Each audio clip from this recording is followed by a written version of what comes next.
I am Nell Whitehead. I am the Economist Australia and New Zealand correspondent, and most recently I've been reporting on the Australian election.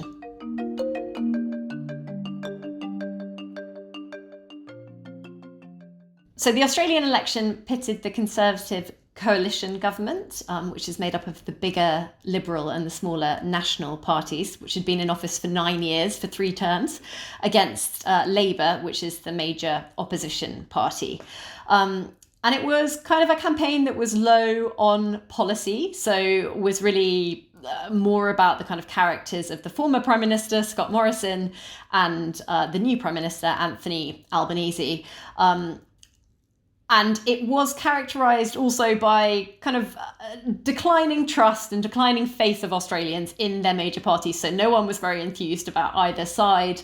This has been happening for a while here, but was, I think, particularly visible this time around. A feeling of kind of inertia and disappointment with the major parties.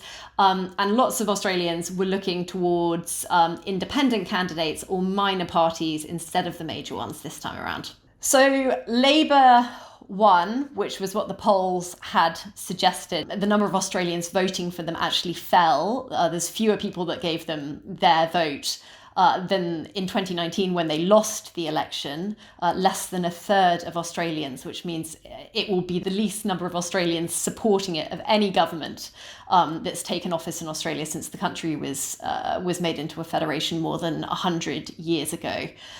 So it was certainly not a resounding victory for the new Prime Minister, Anthony Albanese.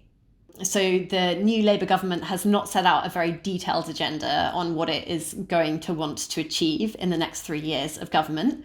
It will be on climate, a greener government, a slightly greener government than the coalition was. It wants steeper cuts to carbon emissions by 2030.